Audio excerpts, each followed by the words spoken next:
ये दो तस्वीरें आप देखिए, दो तस्वीरें देखिए। एक तरफ राहुल गांधी की कांग्रेस पार्टी की तेलंगाना के अंदर रैली की तस्वीरें आप देख रहे हैं, जहां पर 15 लाख लोग बताए जा रहे हैं कि इस रैली के अंदर 15 लाख लोग जुटे हैं। और दूसरी तरफ आप ये तस्वीरें देख रहे हैं जहां पर स्मृति ईरानी की और नरेंद्र तोमर की एक जनसभा थी, आशीर्वाद यात्रा चल रही थी, जन आशीर्वाद यात्रा, और वहां की कुर्सियां खाली पड़ी हुई हैं। तो ये दो तस्वीरें, और ये दोनों तस्वीरें देखिए किस तरह से देश की राजनीति के अंदर कोहराम मचाती है। कांग्रेस पार्टी के लिए तेलंगाना, जहां पर विपक्ष में कांग्रेस की सरकार है, और वहां पर किस तरह से भारी हुजूम कांग्रेस पार्टी की इस रैली के अंदर उमड़ा है। शाम का वक्त है, और शाम के वक्त आप इस रैली के अंदर उमड़े हुए जन सैलाब को देखिए। आप बताइए कि ये दोनों तस्वीरें जो अभी अभी आपने देखी हैं, इन दोनों तस्वीरों को देखने के बाद आप क्या कहेंगे? एक तरफ जहां पर बीजेपी की सरकार है, डबल इंजन की सरकार है, और वहां पर बीजेपी की लोकप्रिय नेता, मंत्री, मोदी साहब के कैबिनेट की मंत्री स्मृति ईरानी की जनसभा की ये तस्वीरें देखिए जहां पर कुर्सियां खाली पड़ी हुई हैं। और दूसरी तरफ जहां पर कांग्रेस विपक्ष के अंदर है जिस राज्य में, वहां पर जहां पर सरकार भी नहीं है, वहां पर यह भीड़ जुटती है। और 15 लाख लोग जो है वो यहां पर बताए जा रहे हैं कि 15 लाख लोग जुटे हैं। और दोनों तस्वीरें जो मैं आपको दिखा रहा हूं, इन दोनों तस्वीरों के दिखाने के साथ साथ इनका जो आंकड़ा है वो भी मैं आपको बता देता हूं। एबीपी न्यूज की पहली खबर आप देख लीजिए। एबीपी न्यूज की खबर है, पुरानी खबर नहीं है, 18 तारीख की, आज की ही खबर है। 18 तारीख को आज 12 बजे एबीपी न्यूज के ऊपर यह खबर लगी है। एमपी में सीहोर जिले में, मध्य प्रदेश के सीहोर जिले में जन आशीर्वाद यात्रा, नरेंद्र सिंह तोमर और स्मृति ईरानी की सभा में खाली रही कुर्सियां, और ये कुर्सियां खाली पड़ी हुई हैं। और ये कुर्सियां मैं कोई पुरानी किसी सभा से उठा करके नहीं लगा रहा हूं, बल्कि एबीपी न्यूज ने ही इस पोस्टर को, इस फोटो को जो है वो यहां पर इस खबर के अंदर लगाया है। और यहां पर लिखा हुआ है, जन आशीर्वाद यात्रा के दौरान खाली रही कुर्सियां। सोर्स नितिन ठाकुर हैं भोपाल से, उन्होंने इस खबर को लिखा है। अब ठाकुर साहब की नौकरी ना चली जाए, मुझे इस बात का जो है वो चिंता हो रही है, क्योंकि एक बार इसी तरह से कुछ स्मृति ईरानी के साथ में कुछ पत्रकारों ने सवाल जवाब हुए थे यहाँ पर अमेठी के अंदर, और वहाँ पर उसके बाद में खबर आती है कि उन पत्रकारों की नौकरी नहीं रही। तो यहाँ पर ठाकुर साहब के लिए मेरी चिंता है, वो मैं चाहता हूँ कि उनकी नौकरी बनी रहे, लेकिन वो एक खबर एबीपी न्यूज़ की खबर है, आज की खबर है, 18 जुलाई की खबर है, 12 बजे की खबर है, और यह साफ तौर पर बता रही है कि जन आशीर्वाद यात्रा के अंदर कुर्सियां खाली पड़ी रही है। केवल इस फोटो के अंदर मैंने स्मृति ईरानी का फोटो यहां पर लगाया है, नरेंद्र सिंह तोमर जो कि मोदी साहब के केंद्रीय मंत्री हैं, उनका फोटो लगाया है, दोनों का फोटो मैंने यहां पर लगाया है। बाकी ये जो तस्वीर है ये वहीं की तस्वीर बताई जा रही है। दूसरा आप देखिए, सुप्रिया भारद्वाज पत्रकार हैं, ये लिख रही हैं कि कांग्रेस की तेलंगाना की रैली, ये वाली रैली, कांग्रेस की तेलंगाना रैली का असर दिख रहा है। दिल्ली में भी असर की गूंज सुनाई दे रही है, और रिवाइज एस्टिमेट के मुताबिक इस रैली के अंदर लगभग 15 लाख लोग मौजूद थे। तो ये जो है वो आंकड़ा यहां पर बताया जा रहा है 15 लाख लोगों का। और मैं आपको जरा ये तस्वीर जो है वो थोड़ा सा और बड़ी करके दिखाता हूं ताकि आपको और अच्छे से समझ में आए। देखिए, मल्लिकार्जुन खड़गे, राहुल गांधी, सोनिया गांधी आपको यहां पर दिखाई दे रहे हैं, और किस तरह से जो है वो भीड़, कांग्रेस की रैली है, और कांग्रेस की रैली में ये भीड़, ड्रोन शॉट लिए जा रहे हैं, ऊपर से शॉट लिए जा रहे हैं। अक्सर देखते हैं कि पंडाल में पीछे जो है कुर्सियां खाली रह जाती हैं, लेकिन आप देखिए जहां तक नजर जा रही है, रात का समय है, लाइट वगैरह लगाई गई है, और लोग ही लोग जो है वो नजर आ रहे हैं। दूसरी तरफ आप ये तस्वीर देख लीजिए जहां पर क्या हालत हो रही है। अब खैर आगे कुछ बात करते हैं, और किस तरह से इस खबर के अंदर जो है वो जिक्र हो रहा है, क्या कुछ जो है वो एबीपी न्यूज़ ने लिखा है, वो मैं आपको बताता हूं। तो राजधानी भोपाल के नजदीक जिले, कहीं दूर दराज के क्षेत्र में नहीं, भोपाल के नजदीक जिले सीहोर के जिला मुख्यालय पर आज भारतीय जनता पार्टी की जन आशीर्वाद यात्रा का आगमन हुआ। इस दौरान शहर में रोड शो और जनसभा का आयोजन भी किया गया। जन आशीर्वाद यात्रा में दो केंद्रीय मंत्री शामिल हुए, जिनमें कृषि मंत्री नरेंद्र सिंह तोमर, तोमर साहब, और केंद्रीय मंत्री स्मृति ईरानी शामिल हुई। लेकिन विडंबना यह रही कि दो केंद्रीय मंत्रियों के आगमन के बाद भी सीहोर भाजपा जनता को एकत्रित नहीं कर सकी। आम सभा के दौरान ज्यादातर कुर्सियां खाली नजर आई। ये एबीपी न्यूज कह रहा है, कोई कांग्रेस की तरफ से या किसी कांग्रेस नेता की तरफ से ट्वीट नहीं किया गया, जो मैं आपको पढ़ करके सुना रहा हूं। एबीपी न्यूज ने जो है इसको लिखा है, और कायदे से आप इसका स्क्रीनशॉट ले लीजिए, गूगल पर जाकर के सर्च कर लीजिए। अगर मैं कहीं से गलत बता रहा हूं तो आपको एक खबर मिल जाएगी। आगे देखिए, इस खबर के अंदर, इस खबर में आगे लिखा है कि सीहोर में दो केंद्रीय मंत्रियों ने मांगा आशीर्वाद। अमलाहा से रवाना होकर जन आशीर्वाद यात्रा सीहोर जिला मुख्यालय पर पहुंची। जिला मुख्यालय पर रोड शो का भी आयोजन किया गया। इस दौरान अनेक स्थानों पर मंचों के माध्यम से जन आशीर्वाद यात्रा का स्वागत किया गया, जबकि शहर के बीचों बीच बड़ा बाजार क्षेत्र की सड़क पर आम सभा का आयोजन किया गया। ध्यान दीजिए, शब्दों पर गौर कीजिए। शहर के बीचों बीच, ऐसा नहीं कि कहीं शहर से 5 किलोमीटर दूर जो है पंडाल लगा लिया था, जहां पर जो है लोग नहीं पहुंच पाए। शहर के बीचों बीच कार्यक्रम हुआ है ये, जहां पर कुर्सियां खाली रही है। इस दौरान अनेक मंचों पर स्वागत हुआ जन आशीर्वाद यात्रा का, जबकि शहर के बीचों बीच बड़ा बाजार क्षेत्र के अंदर, बाजार में तो वैसे ही जो है वो 1500 लोग तो वैसे ही जुट जाते हैं, लेकिन देखिए क्या हालत है। बड़ा बाजार क्षेत्र पर सड़क पर आम सभा का आयोजन किया गया। इस आम सभा में दो केंद्रीय मंत्री नरेंद्र तोमर और स्मृति ईरानी द्वारा संबोधित किया गया। लेकिन विडंबना यह रही कि कम क्षेत्र में आम सभा होने के बावजूद भी अधिकांश कुर्सियां खाली ही नजर आई। इस दौरान दोनों ही केंद्रीय मंत्री भी कम पब्लिक को ही संबोधित करके चले गए। एक बार जरा फिर से फुल स्क्रीन के ऊपर आप ये तस्वीरें देखिए। एक तरफ तस्वीरें हैं कांग्रेस पार्टी की, जहां पर सरकार भी नहीं है, कांग्रेस विपक्ष में है। तेलंगाना की तस्वीर है, और तेलंगाना में कल कांग्रेस की तरफ से बड़े ऐलान किए गए हैं। कई कांग्रेस की तरफ से स्कीम का जो है वो लॉन्च किया गया है, वो मैं आपको आगे भी दिखाऊंगा। लेकिन जरा ये तस्वीरें आप देखते रहिए। जहां पर कांग्रेस विपक्ष में है, वहां पर किस तरह की भीड़ आपको दिखाई दे रही है, और जहां पर डबल इंजन की सरकार चल रही है, वहां पर डबल इंजन की सरकार में स्मृति ईरानी, जो कि मोदी सरकार की लोकप्रिय मंत्री हैं, वो लोकप्रिय मंत्री साहिबा जो है, उनके आने पर भी लोग नहीं आए और कुर्सियां खाली पड़ी हुई हैं। ये तस्वीरें अपने आप में बहुत कुछ कहती हैं। देखिए जरा किस तरह से राहुल गांधी कांग्रेस पार्टी के लिए लोग उमड़ करके आ रहे हैं। 15 लाख लोगों की संख्या बताई जा रही है कि 15 लाख लोगों की जो है यहां पर जुटान हुआ है, 15 लाख लोग यहां पर जुटे हैं, और दूसरी तरफ जो है कुर्सियां खाली पड़ी हुई है। तो ये तस्वीरें आपने देखी। अब मैं आपको दिखाऊंगा कि कांग्रेस पार्टी ने जो है वो कल क्या कुछ जो है वो ऐलान किया है तेलंगाना के अंदर। लेकिन उससे पहले मैं आपको एक छोटी सी क्लिप सुनाता हूं। शिवराज सिंह चौहान यहां पर मौजूद हैं, ये मैं आपको तस्वीरें दिखाऊंगा। अब देखना कि ये जो है वो कांग्रेस पार्टी ने 6 जो है वो यहां पर गारंटी दी है, और ये यहां पर कमलनाथ यहां पर मौजूद है। और कमलनाथ ने जो है प्रेस कॉन्फ्रेंस के अंदर शिवराज सिंह चौहान को लेकर के निशाना साधते हुए क्या कहा है। एक पत्रकार पूछ रही है, कमलनाथ से एक पत्रकार पूछ रही और कह रही है कि यहां पर करप्शन है।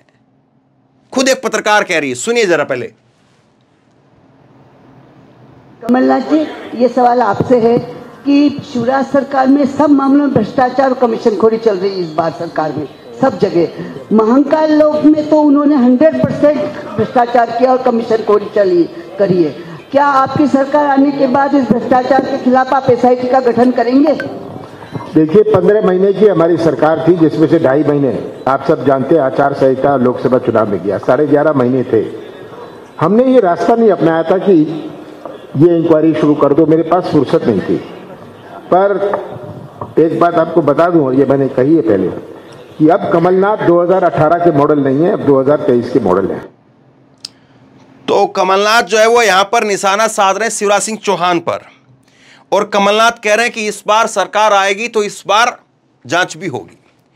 इस बार जो है वो 2018 की तरीके से नहीं होगा, खैर राजनीति है, राजनीति में कौन किसकी कितनी जांच करता है, कौन किसकी कितनी जांच नहीं करवाता है, कौन किसकी जांच में कितना फंसता है, कौन किसको कितनी जांच में फंसाता है, ये तो आने वाला वक्त बताएगा। और सरकार आ पाएगी कि नहीं आ पाएगी कांग्रेस की, वो भी वक्त बताएगा। लेकिन हाँ, सर्वे तो बहुत कुछ कह रहे हैं। हाँ, ये जो खाली कुर्सियां पड़ी हुई हैं, ये भी बहुत कुछ कह रही हैं कि यहाँ पर मामा की विदाई हो सकती है, ये भी खाली कुर्सियां कहती हैं। जब सिंधिया के जो है वो सिंधिया जो 20-22 विधायकों को लेकर के चले गए, तो सिंधिया के वहाँ पर मैदान सवाचट दिखाई दे रहा है। दूसरा जो है वो स्मृति ईरानी जाती हैं तो उनके वहाँ पर जो है मैदान खाली दिखाई देता है, कुर्सियाँ सपाचट वहाँ पर दिखाई दे रही है। तो मामला तो बहुत कुछ दिखाई दे रहा है। लेकिन खैर अभी भी आखिरी जो है वो, जब तक वोटिंग का आखिरी वोट ना गिने तब तक क्या कहें, लेकिन फिर भी माहौल जो है वो नज़र आ रहा है, रुझान जो है वो दिख रहे हैं। अभी कितने बदल पाएंगे, कितने नहीं बदल पाएंगे, कांग्रेस कितना इन चीज़ों को कैश कर पाएगी, कितना इन चीज़ों को जो है वो आगे ले जा पाएगी, ये अपने आप में सारे बड़े सवाल हैं। लेकिन खैर देखते हैं क्या होता है। अब मैं आपको दिखाता हूं जिस रैली की अभी तस्वीरें हमने दिखाई है, जिसका जिक्र हुआ है, वहीं पर तेलंगाना के अंदर कांग्रेस ने बड़े ऐलान किए हैं। बड़े ऐलान है वाकई, 6 बड़ी गारंटियां कांग्रेस ने तेलंगाना के लिए दी है। सोचिए कौन कौन सी गारंटियां हैं और इनसे क्या असर पड़ेगा, ये इस बात को जरा समझिए। पहली गारंटी, महालक्ष्मी योजना। हर महिला को 2,500 रुपए हर महीने ये दिए जाएंगे। महालक्ष्मी योजना के अंदर 3 फायदे जो है वो महिलाओं के लिए है। पहला फायदा ये है कि हर महिला को 2,500 रुपए हर महीने दिए जाएंगे।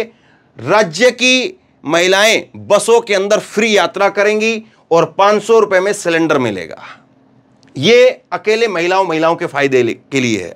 दूसरा देखिए, इसके अंदर रायथू भरोसा, और इसके अंदर किसानों को 15,000 रुपए प्रति एकड़ सालाना दिया जाएगा। मोदी जी देते हैं 6,000 रुपए, 6,000 रुपए किसान सम्मान निधि का 2-2 हज़ार रुपए की किस्त है, ठीक है। लेकिन कांग्रेस कह रही कि हम 6,000 रुपए नहीं, हम 15,000 रुपए देंगे। तो देखिए कितना बड़ा फर्क है। खेतिहर मजदूरों को 12,000 रुपए सालाना दिया जाएगा। ये एक बड़ा जो है वो फर्क है, बड़ा अंतर है कि सरकार को, बीजेपी की सरकार, मोदी सरकार कहती है कि हम जो है वो जिन किसान, छोटे किसान हैं उनको पैसा देंगे, किसान सम्मान निधि देंगे। मजदूरों के लिए कांग्रेस कह रही है कि 12,000 रुपए देंगे। धान के लिए 500 रुपए का बोनस रहेगा। धान का जो फसल है, तेलंगाना के अंदर बड़ी मात्रा में धान की फसल होती है और उनके लिए 500 रुपए का जो है बोनस रहेगा। तो ये महिलाओं के लिए, ये किसानों के लिए और महिलाओं के लिए 3-3 जो स्कीम अलग अलग निकाली। इसके बाद में युवा विकासम, युवाओं के लिए, यूथ के लिए क्या है सुनिए।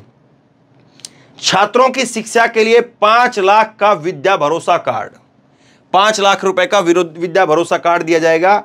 और उसके बाद में दूसरा, राज्य के हर मंडल में तेलंगाना इंटरनेशनल स्कूल खोला जाएगा।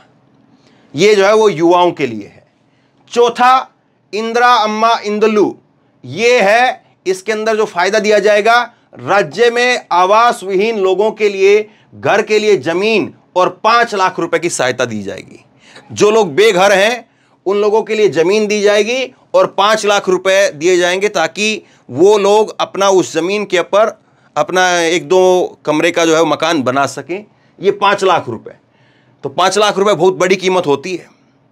और 5 लाख रुपए के अंदर जो है गांव में कम से कम इतना तो हो सकता है कि 2 कमरे, शौचालय, एक रसोई छोटी, इतना तो कम से कम जो है बन सकता है। अब उसके बाद में देखिए, तेलंगाना आंदोलन में शामिल कार्यकर्ताओं के लिए 250 वर्ग गज जो है वो भूमि दी जाएगी। जो लोग तेलंगाना बनाने के लिए तेलंगाना आंदोलन में शामिल हुए थे, उन लोगों को अलग से 250 वर्ग गज जो है वो जमीन दी जाएगी ताकि वो अपना उस पर कुछ और जो है वो घर या और कुछ जो है वो बना सकें। 5वां, गृह ज्योति, हर घर को 200 यूनिट फ्री बिजली दी जाएगी। सबके लिए 200 यूनिट तक फ्री बिजली जो है फ्री दी जाएगी।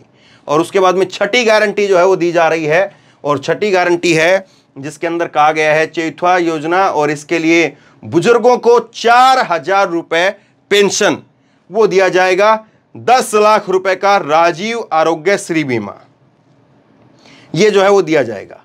अब इसको अगर आप देखेंगे, कांग्रेस पार्टी जो दे रही है यहां पर, इसको अगर आप देखेंगे तो कितना रुपए जो है वो एक घर में जाएगा तकरीबन, उसको जरा देखिए।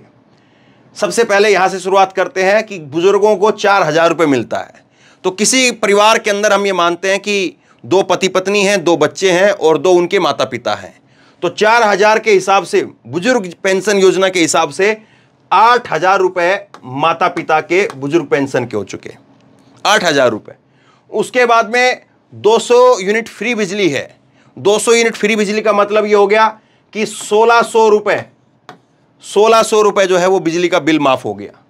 उसके बाद में 5 लाख रुपए जो है ये लोगों को घर बनाने के लिए दिए जाएंगे, इसको हम अलग छोड़ देते हैं, जो हर महीना फायदा होगा उसको केवल गिनेंगे। और ये 5 लाख रुपए का युवाओं के लिए जो है वो विद्या भरोसा कार्ड है, इसको भी हम अलग छोड़ देते हैं। यहां पर आप देखिए 15,000 रुपए जो है वो प्रति एकड़ सालाना जो है वो दिया जाएगा, 15,000 रुपए, और 12,000 रुपए जो है वो मजदूरों के लिए और 500 रुपए बोनस है। तो ये जो है वो एक महीने का था, तो ये 15,000 को अगर आप ये खेतिहर मजदूरों को अगर आप करेंगे तो 1,000 रुपए जो है वो खेतिहर मजदूरों को हर महीने मिलेंगे। 12,000 रुपए साल के हैं, तो 1,000 रुपए यानी कि एक महीने का मिलेगा। इसके बाद में ऊपर यहां पर आइए, ऊपर आएंगे तो हर महिला को 2,500 रुपए मिलेंगे। तो 2,500 रुपए जो है वो पत्नी के नाम के भी हो गए महिला के रूप में। और महिलाओं के लिए बस की यात्रा फ्री रहेगी, 500 रुपए में सिलेंडर मिलेगा। तो सिलेंडर जो 1,000 रुपए का है, मान लीजिए 1103 का था, वैसे घट करके अब 900 रुपए हो गया है, तो 400 रुपए सिलेंडर के बच गए और 400 रुपए जो किराए के हो गए। मोटा मोटी जो है वो 1,000 रुपए आप मान करके चलिए कि सिलेंडर और किराए में जो है वो बच गए। तो ये अब देखिए कितना जो है वो हो जाता है, इसको जरा देखिए। 6, 5, 11 और 8, 9, 10, 2, 12, 13 और 1, 14,000 रुपए वो कांग्रेस पार्टी जो है वो लोगों को देगी। तो ये आपके सामने गणित है। ये गणित है कि 8,000 रुपए जो है वो सीधे तौर पर दोनों बुजुर्ग माता पिताओं को पेंशन के रूप में मिलेंगे, 1,000 रुपए जो है वो यहाँ पर मजदूरों को जो है उनको मिलेंगे, और उसके बाद में 1,600 रुपए जो है वो बिजली फ्री हो जाती है तो उसके हो जाते हैं। 2,500 रुपए जो है महिलाओं को हर महीने मिलेंगे, और 1,000 रुपए जो है वो सिलेंडर से और फ्री जो है वो जो बस की यात्रा करते हैं तो उससे जो है मिलेगा। तो ये यहाँ पर गणित कहता है। अब इसके बाद में कांग्रेस को लग रहा है, और कांग्रेस जो है इस पर दुहाई दे रही है। कांग्रेस अपनी तरफ से कह रही है कि हमने कर्नाटक में भी यही स्कीम लगाई। कर्नाटक में हालांकि पैसे का थोड़ा सा जो है वो ऊपर नीचे है, अलग है, लेकिन हाँ कांग्रेस कह रही है कि हमने वहां पर भी 5 गारंटियां कही थी और 5 गारंटियां पूरी कर दी हैं। और यहीं से भारत यात्रा निकली थी, कर्नाटक से भी भारत यात्रा निकली और यहां से भी भारत यात्रा निकली। भारत यात्रा मध्य प्रदेश से भी निकली। तो क्या ये सारा जो है वो राहुल गांधी ने पूरी कांग्रेस का काया पलट कर दिया एक यात्रा से? और क्या वाकई अब राहुल गांधी की छवि एक यात्रा से ऐसी हो गई है कि लोग अब उनको दूसरे रूप में देख रहे हैं, और अब स्मृति ईरानी जैसे जो चेहरे हैं वो भी पिट गए हैं, उनको भी लोग नहीं देख रहे हैं? सवाल सबसे बड़ा ये है। तो बहरहाल शेयर कीजिए इस खबर को, लोगों तक पहुंचाइए, क्योंकि बड़ी खबर है और किस तरह से जो है वो हालात हैं आपके सामने हैं। डबल इंजन की सरकारें होने के बावजूद एक तरफ बीजेपी की बड़ी बड़ी नेता, बड़े बड़े मंत्री वो जो हैं वो कुर्सियां तक नहीं भर पा रहे हैं, और दूसरी तरफ राहुल गांधी कांग्रेस पार्टी जहां पर विपक्ष में है, सत्ता भी नहीं है, उसके बावजूद जो है वो रिकॉर्ड तोड़ भीड़ लेकर के आ रहे हैं। 15-15 लाख लोग अगर इकट्ठा हो रहे हैं तो फिर इसको क्या कहेंगे? और 2024 के चुनाव से पहले, 5 राज्यों के चुनाव से पहले ये किस तरह के संकेत हैं? नीचे कमेंट बॉक्स में अपनी राय लिख करके जरूर बताइए। इस वीडियो को खूब शेयर कीजिए, लोगों तक पहुंचाइए, और इसी तरह की तमाम खबरों के लिए ऑनलाइन न्यूज इंडिया को सब्सक्राइब कीजिए। साथ में जो बेल आइकन है घंटी उसको जरूर दबाइए, ताकि जैसे कोई खबर अपलोड करें उसकी नोटिफिकेशन सीधे सबसे पहले आपको मिल सके। और अगर ये वीडियो फेसबुक पर देख रहे हैं तो फेसबुक पर हमारे पेज को लाइक कीजिए, फॉलो कीजिए और इस खबर को शेयर कीजिए। धन्यवाद।